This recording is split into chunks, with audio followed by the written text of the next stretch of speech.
Hello, everyone, and thank you for joining us for this webinar brought to you by Chartwell, the leading information provider for utility benchmarking, best practices, and innovation. My name is Scott Johnson. I'm the Vice President of Chartwell, and I'll be your moderator today. Our topic is particularly timely, given what's happening in the world and what's happening in the industry and all the challenges that we're facing as we very thankfully close out 2020 and look forward to 2021. Our topic is how customer intelligence boosts revenue and engagement during a crisis. And we could do a webinar on every one of those words, but I'm glad we're tackling this topic and we're very much looking forward to our presentation. We want to welcome all of you who are Chartwell members, as well as anyone who's joining us for the first time. Our mission at Chartwell is to drive excellence in the utility industry. Our singular focus is on connecting the industry to solutions. Today's webinar is just one of the many ways that we achieve this goal. In addition to our weekly webinars, members also have access to our industry-leading research, publications, conveniently located in our online insights center, which you can find on our website. For more on all of our member benefits, please don't hesitate to reach our Manager of Customer Engagement, Suzanne Haggerty. She'll be more than happy to schedule a member orientation call for your team. And as I mentioned, I'm Scott Johnson, Vice President here at Chartwell. My role is to oversee all of our content development, our data analytics, and our research analysis, as well as work with our teams to bring you the best events possible covering the topics that are top of mind for the industry. Joining me on today's call is Shannon Murray, who's our event production associate, and she'll be producing the event from a separate location as we're here in Atlanta and we continue to practice social distancing and all of the safe practices we need to make sure that we're all safe and secure. As you may have noticed, if you've attended our EMAX conference in October, we've moved to this new webinar platform On24, and I want to just go over a couple of things to help make this a good experience for you today. To familiarize with the platform, we want to call your attention to the center of your screen, where there are multiple application engagement tools that you can use.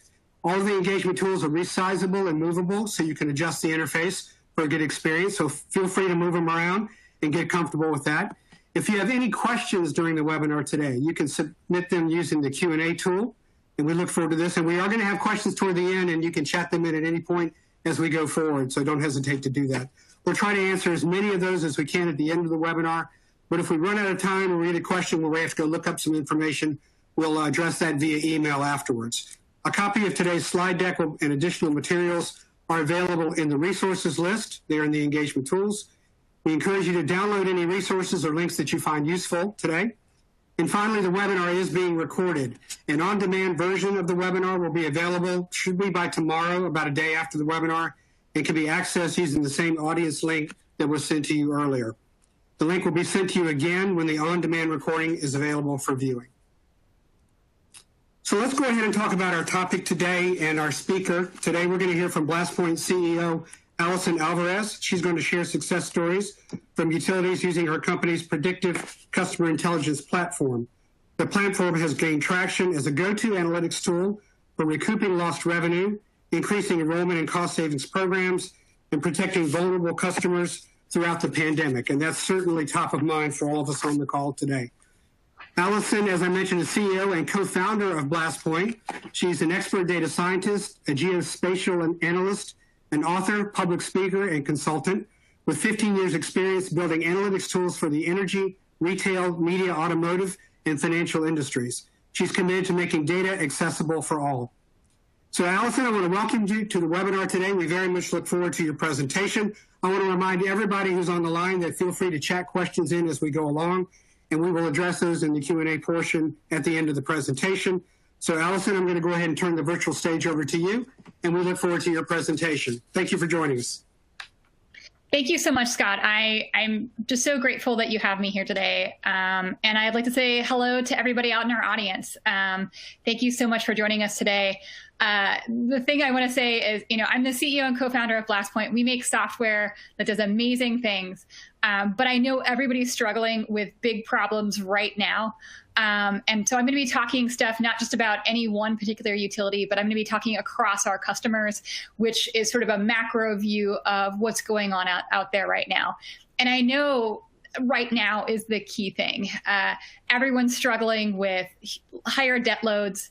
What I want to say is this presentation, sure, work with us, buy our software, wonderful. But honestly, considering that time is of the essence for this problem right now, the more proactive you are, the better the results are going to be. So what I want to do is make this presentation as relevant as possible, even if you are never one of our customers. And I'd love you guys to treat this like free consulting time.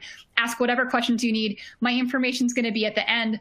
Please ask me questions about this. I'd love to talk to you about this. You don't have to buy anything. Just talk to me. I think this is really important. I think the work we do not only helps the utilities we work with, but helps their customers. And I'd rather do something to help than, make $1, honestly. So I would love that. So please don't hesitate to reach out. Please don't hesitate to ask big questions.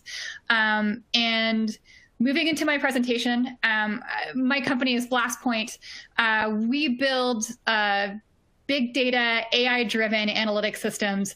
And what we're really good at is predicting human behavior. So understanding what people are going to buy, what technologies people are going to adopt. So for example, electrical vehicles or solar cells. But the really big thing we do right now is predict behavior around billing and collections. So understanding who's going to have difficulty paying this month, next month, 6 months from now. And if you can understand what's happening in the future, you know how these things work. Being proactive means people are much more likely to engage and they're much more likely to work with you. And I just want to talk about what's happening right now. And it can seem like a lot. So we've got 700,000 new jobless claims in October. We've got higher than ever delinquent balances in utilities, on average $400. That adds up to literally billions of dollars in overdue bills across the United States. In our own utilities that we work with, it's tens of millions of dollars. We've got people struggling to pay their mortgages, people facing eviction. They're having trouble buying food, covering their insurance. A lot of people are dealing with mental and behavioral health crises. And, that's just to get into the psychology of what's going on right now. And it's that a lot of us are out there to help these utility customers who are really struggling. And it can seem like, hey, we're offering free assistance, which is essentially is free money. Why aren't more people taking advantage of these programs? And a lot of it's because people are dealing with so much. They're trying to figure out how to pay for Christmas. Their small business might have gone away. They might have lost their job permanently. So there's a lot going on that people are trying to deal with. And it might not be that they realize that there are programs out there to help them. And so we're talking about using assistance programs along with a lot of other available programs within utilities to proactively help customers, but do it in a way that helps overall balances and overall cash flow. And just to talk a little bit about what balances can mean, one of the things we've seen in the aggregate data that we work with is that the more that people owe, the more difficult it is to get them engaged and get them on track to pay back that money. And if you think about it, if somebody owes you money, are they ever really happy about you calling them or talking to them? They tend to avoid you. And the more money they owe you, the more they ostrich and stick their head in the ground. And so managing those balances from the very beginning in a preemptive way will pay dividends down the road. And, a lot of the utility industry is cyclical. This curve we've seen is modeled from the gas industry. So you can see, especially in the Northeast, where people are running their furnaces during the winter, keeping their homes warm, you can see that balances are usually really low in the summer, and they have a sine wave where they go up and down, up and down, up and down. And we can see this in tons of historical data. That's just how it is. That's how the seasons are. But this year we had that top of the crest of the wave, and then we had no trough. And this lack of trough means that there is going to be financial pain coming, especially through February, March, April, especially in states where there are wintertime moratoria on shutting off customers. And so managing this debt now, because this is the new trough for this year, is going to be really, really important, and it's going to make a big fiscal difference. If it's tens of millions of dollars, if you can dent that, that's potentially saving jobs, saving huge costs, and making lots of other resources available. So this is why we think this is worth it, even though it can seem really overwhelming. And, we just want to say that like a lot of what we work with, while billing and collections is really important, we think it's part of an overall BI backbone within any utility.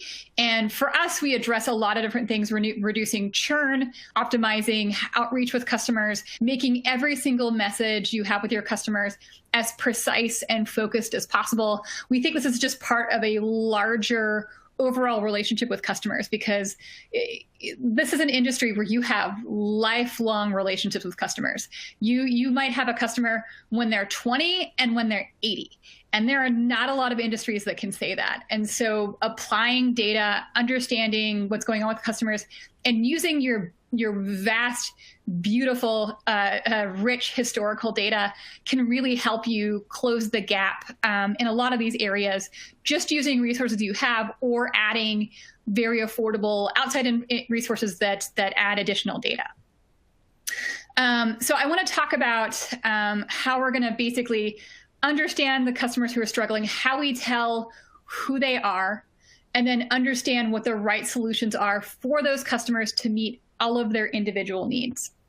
So first, you can identify your data resources. And every utility I've ever worked with, everybody has them. And they're generally available for low cost, depending on how much staff time you have. But there's a lot. So that can be anywhere from usage data. It can be locational data, so understanding what neighborhood people live in. Or it can be information on their payment practices. We think this is one of the best places to find additional data uplift, is understanding who's usually late, who pays their bills, but they might do it a month or two late, who always pays on time but suddenly isn't. This is a really valuable thing to know. The next thing we do with a lot of our customers, and you guys can do this on your own, is clean your data and check for quality issues. And this will involve working with a lot of people who are potentially data owners, but understanding what's in the data, the frequency that's updated. You can root out areas of bias and potential noise in the data. So for example, I've seen Bethlehem, Pennsylvania spelled at least 10 different ways. So being on top of that can help make your data work for you just a lot more. It's like adding torque. It's just able to make the output that you're putting just that much stronger. Next, you can enrich your data with external sources. Most every utility that we work with has some sort of a relationship with an outside data provider. It might mean that you have these resources already, and they might be in a different department. They might be being used by marketing. You never know. But if these exist, they give you really important demographic information. You can understand how many people live in a household, how much income they have, their education level. And it's going to help you understand, okay, if I'm going to talk to them, how much do I know about them that makes that outreach more precise? Because some people, it's going to be best to talk to them by email, some people by phone, some people, it's great if you send them a little slip of paper in their bill. It's really going to depend on the customer. Next, you can look at your data and find those surface behavior patterns. With our system, we tend to go pretty deep, but honestly, you can look at a lot of this data and understand what's going on. And so like I mentioned before, you've got customers who have always paid on time and suddenly they're late. That really tells you something that's very important. Or you've got customers who carry, they generally carry a balance, but when you contact them, they pay it all off. You've got customers who have repeatedly been through, for example, the Dunning cycle. If you know this about your customers, the best decider of future behavior is often past behavior. And understanding if there are major changes in behavior can also change how you have effective communications with your customer. Finally, we're going to operationalize your insights, so acting on them. So giving them to the right person and putting them in the right format. So if you're going to, say, work with your call center to find ideal candidates to reach out to for looking for payments, working directly with a call center, finding a way to format the data so it can be put in the right place, that's the step. And finally, you're going to adapt your data as you go along. So as you learn more information, as you experiment and get results, you're going to adapt this stuff. So for example, we had data that talked about internet savviness, and really internet savviness is different from people who actually really care about email. And that was something that we ended up adding a distinction on and adding a model so we could understand which customers were more likely to click any email that we sent out. Some people click on everything, and those people are great. But for other people, it might be that they've never answered an email in their entire life, and you're just cluttering up their email box and they're sick of you. Like, you might want to find a different way to communicate with them. So understanding this as you go on, getting data, conducting experiments, that's how you're going to win. And I want to talk to you about a real example we have with one of our customers in addressing historical late balances. They're extremely high right now, to the tens of millions for one of our customers. And what we do is we take data and understanding the people who are using that data, like a lot of our utility customers, especially at the operations level, giving them a big pile of numbers is not helpful.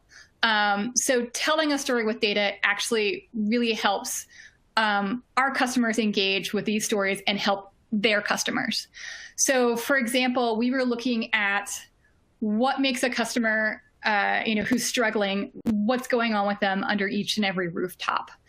And this is a really important thing to know, because this is like Anna Karenina, where every happy family is happy in the same way, but every unhappy family is unhappy in their own way. It goes the same with billing.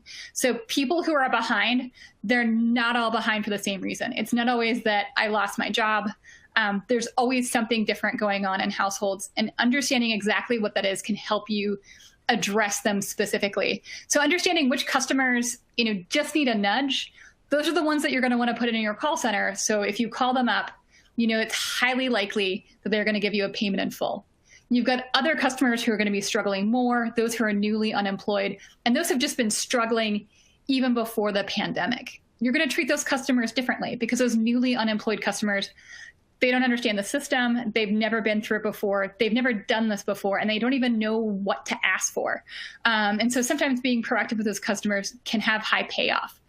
And finally, for those struggling families, that there are additional programs that will work for them, and you can know who's really close to being in a position where they're easier to help. And speaking of that, I want to talk about what we call customer balance risk zones.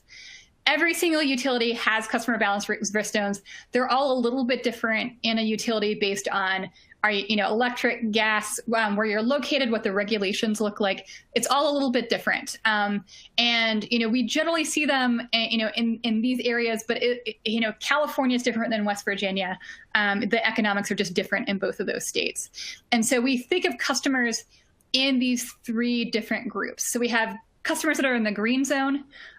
They generally owe less than $300. Again, that amount might be different for your utility. But even if they're a little bit late, if you talk to them, they generally have enough cash on hand to make a payment in full. They're usually fine. And this is around usually about 85% of your customers. Most of them by far are going to be in here. Your yellow and your red customers, these are going to be the ones that you want to pay attention to. Yellow customers are ones who need a little bit of help. So if you call them up, chances of them making a payment in full without some sort of assistance, not highly likely. So they might need a payment program. They might need to be set up in an assistance program. They might need a little nudge somehow to help them get through that billing. And finally, we have our red customers. And those customers, they generally owe more than $1,000. They're very unlikely to engage, and they're the ones who are most likely to end up having a truck rolled to their house to get shut off, no matter how much communication you have. Now, I will say there are plenty of customers in the red zone who owe well over $1,000 and pay in full. There are plenty of customers who owe $300 or less. They're in that green zone and they struggle to pay. We just use these as understanding pivot points for what the economic benefits are for working with these customers. So understanding, with these yellow customers, getting them into green will help me in the long run, because if they turn into a red customer, they're much more likely to end up going to collections and end up as a write-off in general. And, for a lot of utilities, their write-off level is between 0.5 and 3%. And for larger utilities, again, tens of thousands of dollars that end up just sort of being left on the table because they can't get payments for them. So knowing how to pull people down from those risk zones overall just means that the recovery rate for debt is going to be a lot easier. So whatever you can do to keep people from mounting up that debt, which I understand is very difficult. There are 22 states right now where there are no moratoria there are shut-off moratoria in place right now. And it means that you can't cut off people's gas, water, electricity. And honestly, during a pandemic, that's a good thing. But it just means that that debt problem, there's just a little bit less incentive for people to prioritize those payments. And that means you have to be creative about getting people to pay, which is why things like assistance programs are really important, because in a way, they're a way to maintain cash flow. And I'll talk about that in a minute. So we were just talking about, our red, yellow, and green zone customers. So thinking about taking every single rooftop in your utility footprint, taking every single, we can do this both with residential and with business, but let's talk about residential right now. You can take every single customer and you should know exactly what zone they're in. And so if you have to prioritize help, if you have to prioritize outreach, you should think about, what can I do to get those customers out of the red zone and into the yellow zone, out of the yellow zone into the green zone. And those green zone customers, well, there might be a lot of them, and it might be that it looks like there's a lot of debt in there. It might not be as urgent. So it helps you prioritize your outreach, understand who's essential to talk to when it comes to being proactive about managing balances. So there's a lot you can do. Now, taking segmentation and moving it to being a little bit more precise. So every customer in your footprint doesn't need assistance programs. So CAP, that's used in Pennsylvania. I've also seen it used in Texas.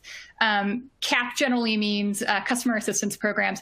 They're called something different in every single utility. I'm also talking about assistance programs like Dollar Energy Fund, which can provide cash assistance, or LIHEAP, which is the federal government assistance program. There is still cash left even after the emergency COVID fund. So there's, this is definitely a way to help you manage your cash flow and also get your customers help. Now a very small fraction of your customers are going to need assistance programs. And honestly, raw income is not a good way to know whether or not someone needs assistance. So if you think about, two customers, you've got one who's on Social Security. They know that they're getting the same check every single month. It might not be a lot. They might not feel 100% like they're rich, but they generally make their payments on time every single month, oftentimes using a budget billing program, so their payments the same every month, but they generally are able to manage it. A lot of times what we see are the customers who are having trouble paying, and they might make the exact same amount of money on paper as that household that's on their Social Security check or some regular government program. A lot of people we see in the service field, they have highly variable hours. And so they might make the exact same dollar amount, but they can't rely on it as much. And it means everything's feast or famine. So they're very frequently behind on their bills because some months they make enough, no problem, and other months it's really difficult.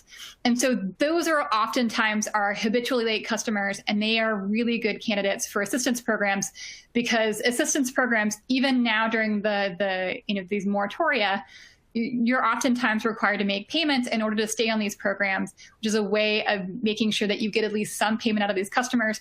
And sometimes you can make it up using, for example, LIHEAP. Or you have these new late payers who maybe just suffered a job loss, have had an illness in the family. They might be really struggling, and it's brand new to them. And so for CAP, you're going to talk to both of these groups really differently. So for the habitually late customer, it might be that there's different communication channels, and you might want to talk about, help for long-term. A lot of these programs are 2-year plus, so getting them on the right track might make more sense. And that way, for your new late payers, this might just be a bump in the road for them. And so the programs you're going to choose to put in front of them, the way that you're going to choose to talk to them is going to be really different, because this is temporary in a lot of cases, and it's just until they can get back on their feet. So really different. And by talking to those customers really differently, you're going to increase the precision of your outreach. You're going to be much more likely to get responses.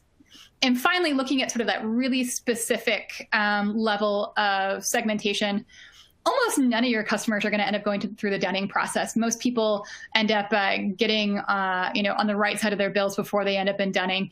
There's going to be a lot more this year. We've generally seen with the utilities we worked with, about 1 out of 8 households is kind of new to struggling to pay their bills. So we expect the dunning process to go up in a proportional amount.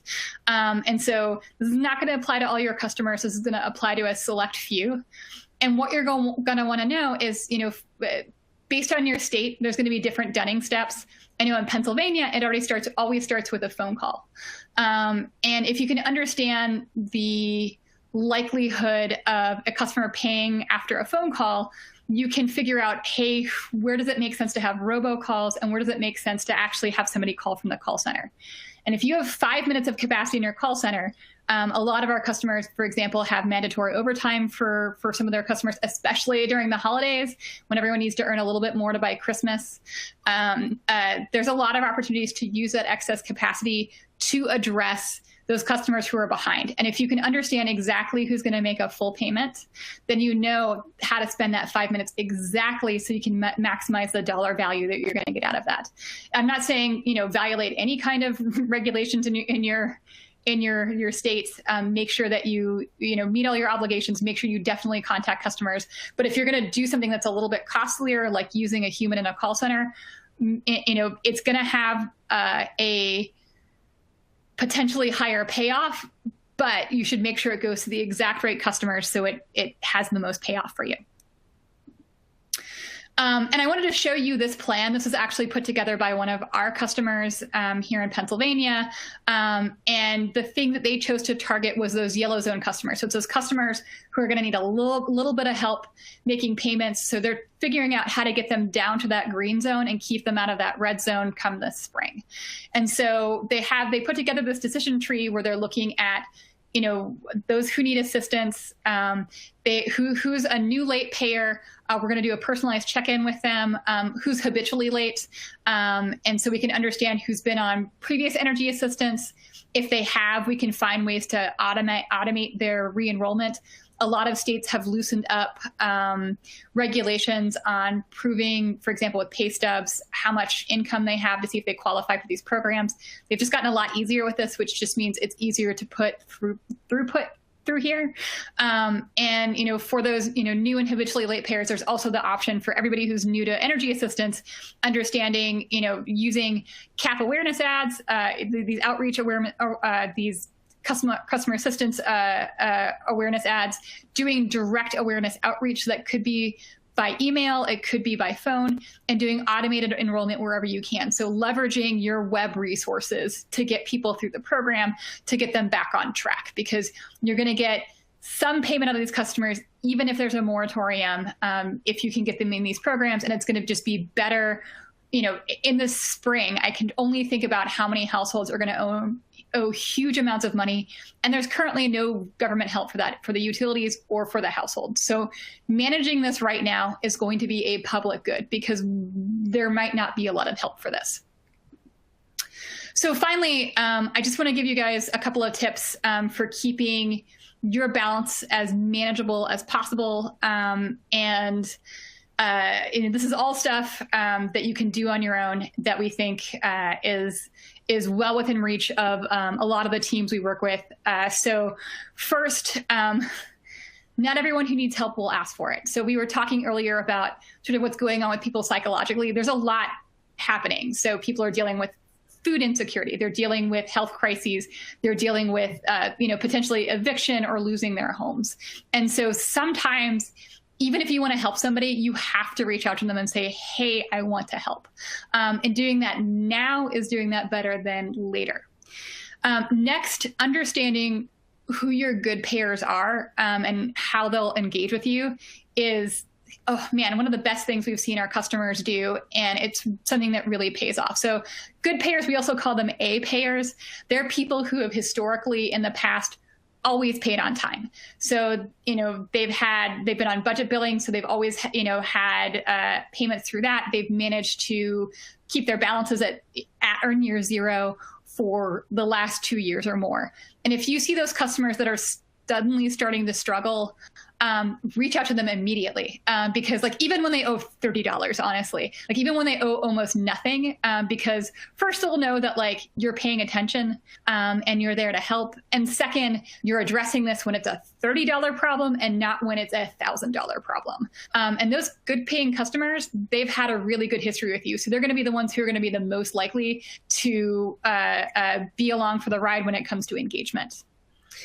Next, this is something we said before, not all vulnerable customers are alike. Customizing content really has an impact. One of the things I've seen from my experience in retail is anytime you personalize outreach, especially, even if it's just in the subject line of an email, it really increases engagement by as much as 7-fold, and sometimes even more than that. And I'm not talking just clicking on things, I'm talking about following through to the end. So when people feel like they're being talked to, not like a number, it really makes a difference in their engagement. And that's especially true when you understand exactly what's going on within a household. Next, winter is coming. It's new challenges are coming. People are trying to afford Christmas right now. So they're really struggling. Now is the time to reach out to them. I know it seems like a noisy month communication-wise, but honestly, there are a lot of people looking for a life raft right now. So reaching out to them, even if it seems like, hey, it's Christmas, no one does anything, I think people are really in a position to listen if you have something to say that's going to help them manage their bills for the long term. Finally, our tip number 5, we really like this one. So this issue with billing and collections is a big one. And a lot of the changes and the difference we're going to be able to make is incremental.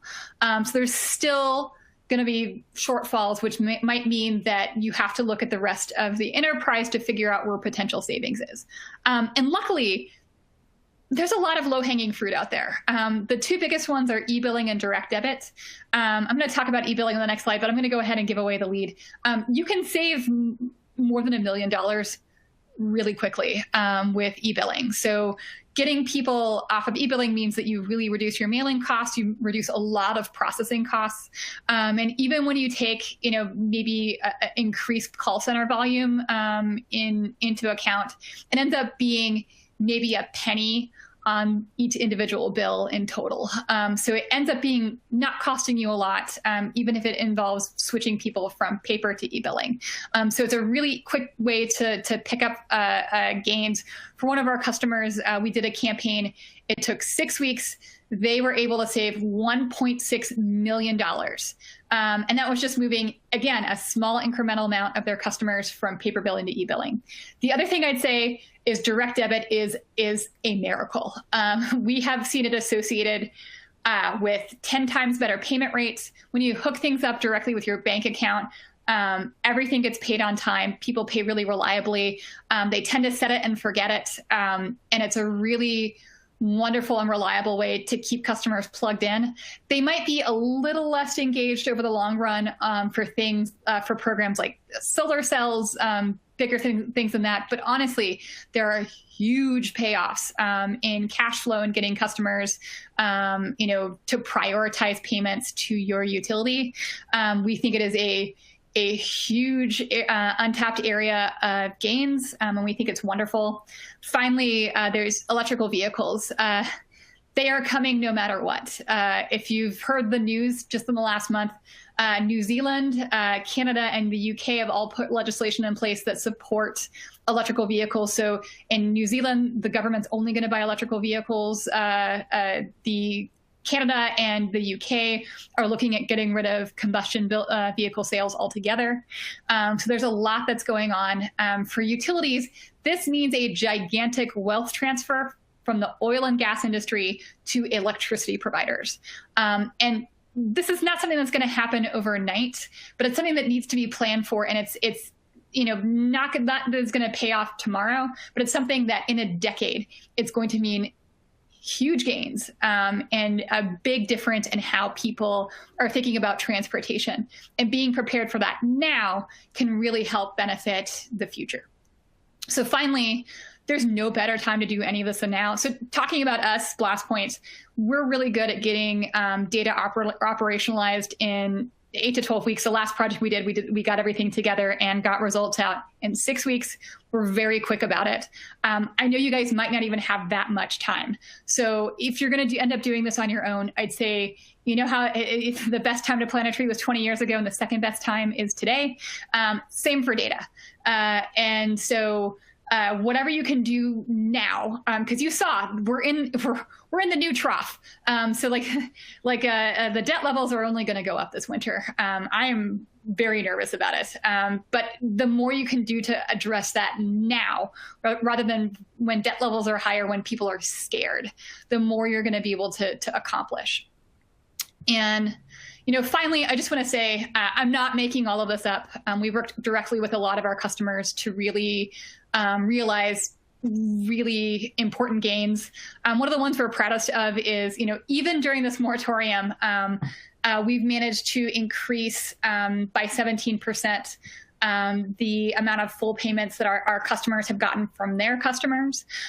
So even if you can't shut somebody off, there's still ways to talk people into making those full payments. It definitely happens. We've definitely gotten results for it. And, in 1 week, we were able to get more than $400,000 just by knowing how to utilize call center resources.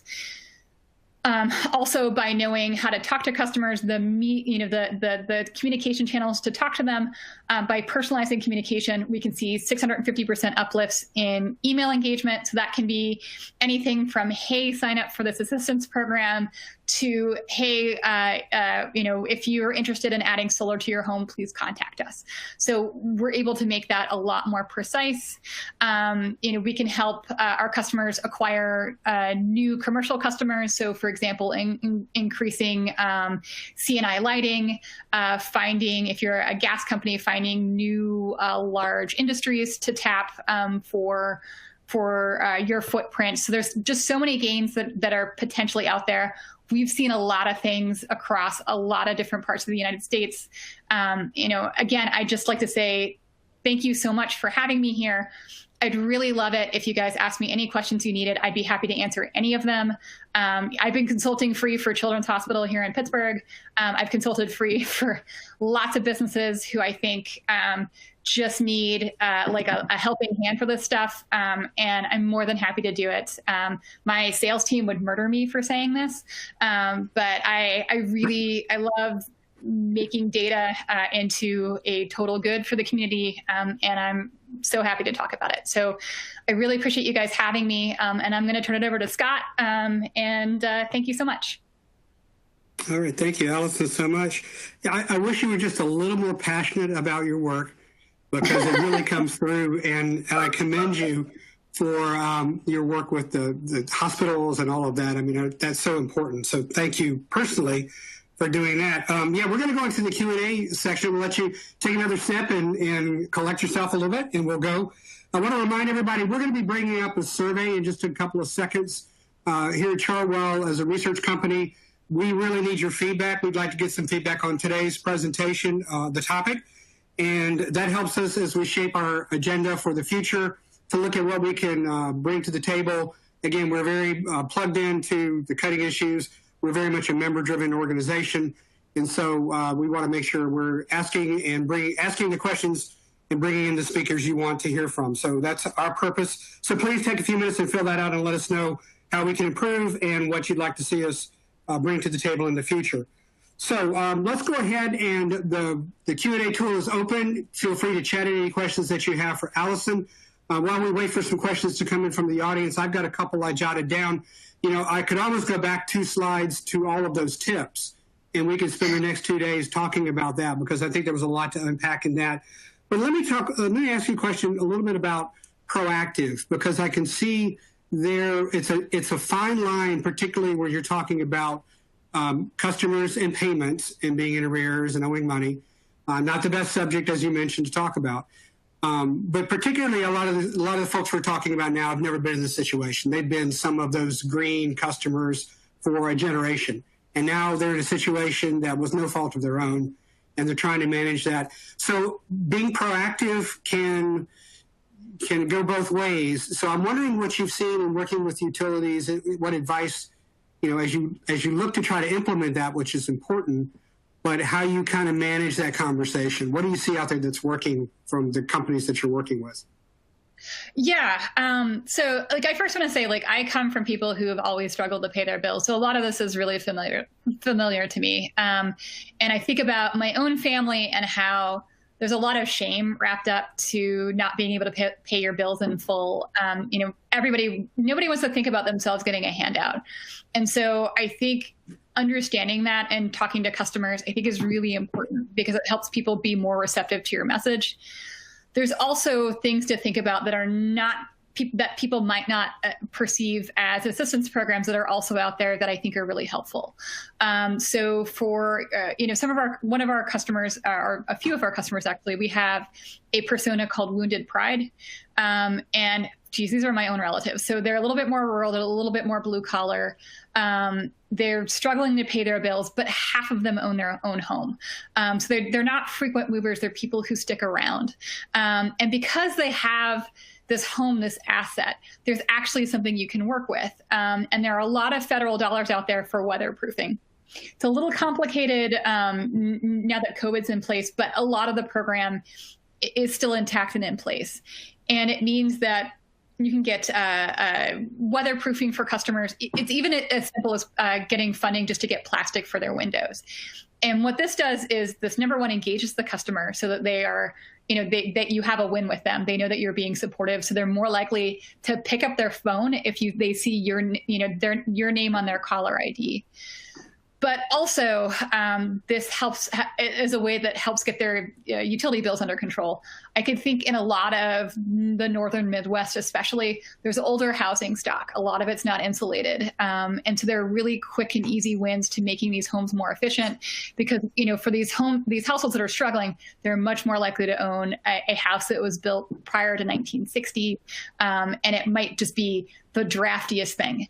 And so working with your customer for this, using resources that are federal dollars that, again, are just out there for people to use.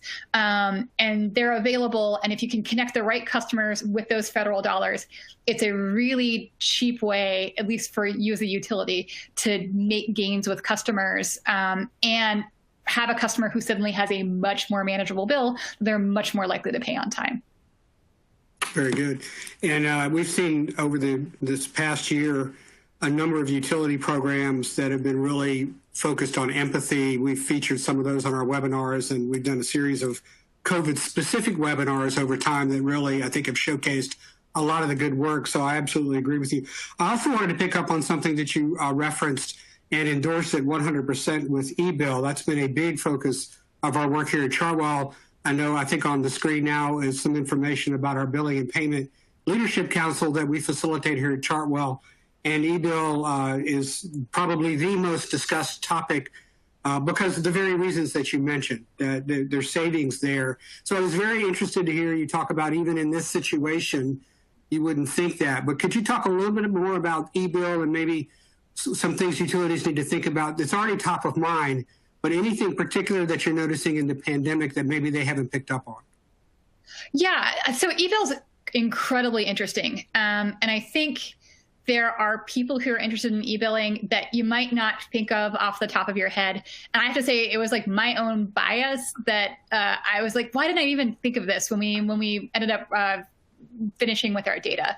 So for e-billing, at the top level, there are like really obvious people. So there are people who are like, I'm very tech savvy. I love my phone. I love, doing everything online. I hate mail. I hate paper. I love the environment. Save the trees. So those are like sort of the first group that we found. They were pretty obvious, but they were very strong for e-billing. But there was another group that was even bigger that was underneath them. And they were like a little bit older. They still read their mail. They might have gotten the newspaper every week or every day. Boy, who knows the newspaper anymore? We get ours 3 times a week at this point. But they're not the first people you'd think for tech savvy, but they're also people who are highly, highly cost conscious. And so if they're never going to pay another late fee again, if they're always going to be on time and it's something that's going to save them money in the long run, they're very interested in that. And so you talk to those two groups very differently. But if you just went after sort of the stereotype of like, the green person who like is very technologically oriented, you'd miss this larger group. And they're gigantic. They cover 2 generations. There's a lot of people in there. There are people who watch every dime. The one thing we've seen is that in utilities where you have to pay $1 to pay your bill online, that group sort of evaporates. So it makes sense, like even if you're thinking in the future, if you're building a rate case, to make sure that you're not having people pay to make payments, because it ends up that the program gets utilized a lot less overall. Very good. I want to invite the audience to chat some questions in. And there was one, wanted to see what, as you look at this industry and you've got expertise and experience across other industries as well, I'm curious if you're seeing some common challenges, and maybe the one thing, if you could tell utilities who worry about their data, who worry about all these things, as they consider working with a partner like you, that they maybe want to consider that, or the question you get asked the most often as you start these relationships, what is it the utilities sort of have in common with other industries, and what are you hearing the most from them as you get started in this relationship? Yeah, it's funny because I see this, our utilities having a lot in common with the banking sector, and honestly a lot with compliance. And a lot of it's when something's new, it can be really difficult to know where to start. And, you have to know where to start because you have to make the case to your management. You have to make a business case for everything you're doing. And everybody we work with, they know the things they want to fix. They've got a list that's at least 20 items long of things they know that they can potentially do with data. Knowing where to start is always the really difficult thing. And we say that, whatever you can do, like the bigger the numbers, the easier it is, because, for example, thinking about billing and payments, if it's something that's like literally a tens of millions of dollar problem, it's something that if you can make it 5% better, you have saved huge amounts of money for your workplace. And so we say, think big for whatever you do as much as possible. And it might be less obvious stuff. So for example, Ebilling, getting people on direct debit. There's a lot of things that have just salubrious outcomes. And it can really depend on your own business logic and your own regulations as to how big the impact is. So it can be highly personalized, but thinking about how to calculate that, we can talk to you about it, but it's really like just the most important thing. And I don't think I've ever worked with anybody who is like, oh, we're fine. Nothing needs to change. It's always somebody we always work for people who are like, I could think of at least 10 things I'd like to do. So I'd say, think big. Very good. And it can be daunting. I know a lot of companies, utilities think, well, you need to have a data scientist, you need to have a team, you need to have all of these the latest and best and all of that. But really, I think you're right, just to sort of get started and identify and not think that you have to have an entire operation geared to that. Question, do you do anything in the work that you've done here with utilities? Because there's a lot of similarities with small businesses. And, many of them are on the same programs, in fact, because they're not the key accounts. They're not that. Can you speak a little bit to that if you've had some experience here? I'm curious because they've been hit. We don't need to even go into details. Everybody knows small businesses right now are taking it on the chin. So what are you seeing in that maybe that our audience needs to know? Yeah, it's really interesting because small business, sometimes it isn't what it seems. So there are some small businesses, especially in a few key industries, that have been hit so hard. Anything in entertainment, anything in dining, anything in tourism, they've been hit really hard. But one thing we looked at doing was looking at usage records and seeing how they changed and seeing if it symbolized any kind of impact on companies. And it turned out that there's quite a few companies that have shuttered, and it might be permanent, but we're definitely seeing usage is way down. But for other customers, we're seeing that usage is way down, and it's because people are working from home.